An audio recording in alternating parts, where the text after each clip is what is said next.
Oh my goodness, just climbed 4 flights of stairs again. The elevator's gonna take even longer to fix. The company is back east building an elevator. So this storage unit place has been without an elevator for almost a week. It's kind of fun. I have fun no matter what I do. Okay. I like coming down here. Oh yeah, and Lovins reads Lovecraft 12. Some kid or person put a thumbs down on the video. Especially with these H.P. Lovecraft videos, I make them for me, just so I can read every single word that H.P. Lovecraft wrote. And I'm going to read this entire book. And it has over 1,000 pages. So if you don't like this series of videos, don't watch them. I don't care. I don't really make money off of YouTube. It's my channel. I can do whatever I want. Well, this is tough because I didn't mark where I last left off. I know I read that.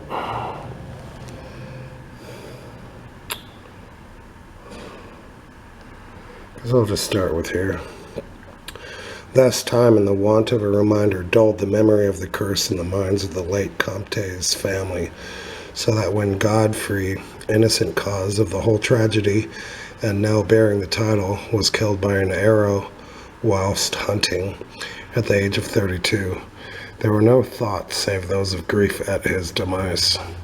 But when, years afterward, the next young Comte, Robert by name, was found dead in a nearby field from no apparent cause, the peasants told in whispers that their seigneur had but lately passed his 32nd birthday when surprised by early death. Louis, son to Robert, was found drowned in the moat at the same fateful age. And thus down through the centuries ran the ominous chronicle. Henri's, Robert's, Antoine's, and Armand's, snatched from happy and virtuous lives when little below the age of their unfortunate ancestor at his murder. Thus I had left at most but 11 years of further existence was made certain to me by the words which I read. My life, previously held at small value, now became dearer to me each day as I delved deeper and deeper into the mysteries of the hidden world of black magic. Isolated as I was, modern science had produced no impression upon me, and I labored as in the Middle Ages, as rapt as had been old Michael and young Charles themselves in the acquisition of demonological and alchemical learning. Yet, read as I might, in no manner could I account for the strange curse upon my line. In unusually rational moments, I would even go so far as to seek a natural explanation, attributing the early deaths of my ancestors to the sinister Charles Le Sorcier and his heirs. Yet, having found upon careful inquiry that there were no known descendants of the Alchemist, I would fall back to occult studies and once more endeavor to find a spell that would release my house from its terrible burden. Upon one thing I was absolutely resolved: I should never wed, for since no other branches of my family were in existence, I might thus end the curse with myself. As I drew near the age of 30, old Pierre was called to the land beyond. Alone I buried him beneath the stones of the courtyard, about which he had loved to wander in life. Thus was I left to ponder on myself, as the only human creature within the great fortress. And in my utter solitude my mind began to seize its vain protest against the impending doom, to become almost reconciled to the fate which so many of my ancestors had met. Much of my time was now occupied in the exploration of the ruined and abandoned halls and towers of the old chateau, which in youth fear had caused me to shun, and some of which, old Pierre had once told me, had not been trodden by a human foot for over 4 centuries. Strange and awesome were many of the objects I encountered. Furniture covered with dust of ages and crumbling with the rot of long dampness met my eyes. Cobwebs in a profusion never before seen by me were spun everywhere, and huge bats flapped their bony and uncanny wings on all sides of the otherwise untenanted gloom. Of my exact age, even down to days and hours, I kept a most careful record, for each movement of the pendulum of the massive clock in the library told off so much more of my doomed existence. At length, I approached that time which I had so long viewed with apprehension.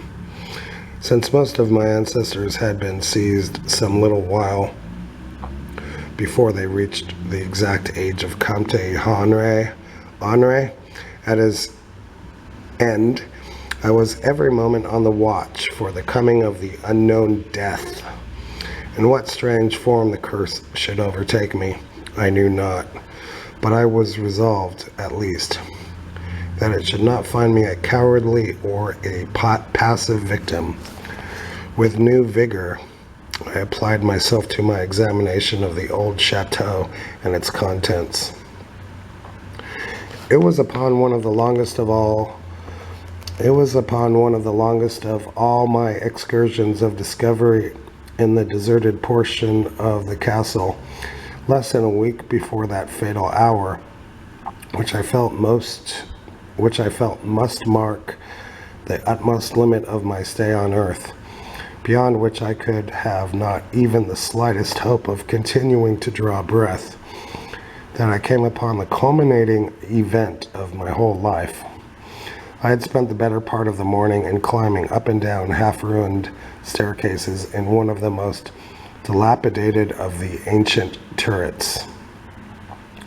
As the afternoon progressed, I sought the lower levels, descending into what appeared to be either a medieval place of confinement or a more recently excavated storehouse for gunpowder. As I slowly traversed the nitra-encrusted passageway at the foot of the last staircase, the paving became very damp, and soon I saw by the light of my flickering torch that a blank, water-stained wall impeded my journey. Turning to retrace my steps, my eye fell upon a small trapdoor with a ring, which lay directly beneath my feet. Pausing, I succeeded with difficulty in raising it, whereupon there was revealed a black aperture, exhaling noxious fumes which caused my torch to sputter, and disclosing in the unsteady glare the top of a flight of stone steps. As soon as the torch, which I lowered into the repellent depths, burned freely and steadily, I commenced my descent. The steps were many, and led to a narrow stone-flagged passage which I knew must be far underground. The passage proved of great length, and terminated in a massive oaken door, dripping with the moisture of the place, and stoutly resisting all my attempts to open it. Ceasing after a time my efforts in this direction, I had proceeded back some distance toward the steps, when there suddenly fell to my experience one of the most profound and maddening shocks capable of reception by the human mind. Without warning, I heard the heavy door behind me creak slowly upon its rusted hinges. My immediate sensations are incapable of analysis. To be confronted in a place as thoroughly deserted as I had deemed the old castle, with evidence of the presence of man or spirit, produced in my brain a horror of the most acute description. When at last I turned and faced the seat of the sound, my eyes must have started from their orbits at the sight that they beheld. There in the ancient Gothic doorway stood a human figure. It was that of a man clad in a skull cap and long medieval tunic of dark color. His long hair and flowing beard were of a terrible and intense black hue and of incredible profusion. His forehead high beyond the usual dimensions, his cheeks deep sunken and heavily lined with wrinkles, and his hands, long, claw-like, and gnarled, were of such a deathly marble-like whiteness as I have never elsewhere seen in man. His figure, lean to the proportions of a skeleton, was strangely bent and almost lost within the voluminous folds of his peculiar garment. But strangest of all were his eyes, twin caves of abysmal blackness, profound in expression of understanding, yet inhuman in degree of wickedness. These were now fixed upon me, piercing my soul with their hatred, and rooting me to the spot whereon I stood. At last the figure spoke in a rumbling voice that chilled me through with its dull hollowness and latent malevolence. The language in which the discourse was clothed was that debased form of Latin in use amongst the more learned men of the Middle Ages, and made familiar to me by my prolonged researches into the works of the old alchemists and demonologists. The apparition spoke of the curse which had hovered over my house, told me of my coming end, dwelt on the wrong perpetrated by my ancestor against old Michael Mauvais, and gloated over the revenge of Charles Le Sorcier. He told how the young Charles had escaped into the night, returning in after years to kill Godfrey the heir with an arrow just as he approached the age which had been his father's at his assassination. How he had secretly returned to the estate and established himself unknown in the even then deserted subterranean chamber whose doorway now framed the hideous narrator. How he had seized Robert, son of Godfrey, in a field, forced poison down his throat, and left him to die at the age of 32, thus maintaining the foul provisions of his vengeful curse.